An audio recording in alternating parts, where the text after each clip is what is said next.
So today I'm going to show you some YouTube shortcuts for navigation. The numbers up here will jump you to different sections of the video. 1 would be the first 10% of the video, 5 would be 50, 9 would be at 90%. So here I'm going to show you how to do it. So today is the first now.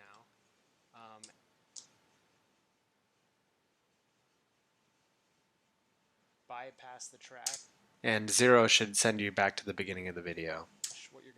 So today is another thing you can do is use J and L to either jump backwards or forwards by 10 seconds. Is the first ever to whatever you how to use actually do it or just watch. And then the last thing, if you want to just go frame by frame, you can do either go back a frame with comma or go forward a frame by period. So remember there's 24 or 30 frames per second, so it could be quite a bit. But let's say you want to just go over here.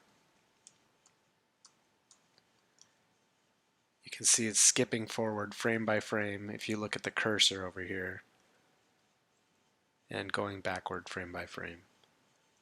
And that's it.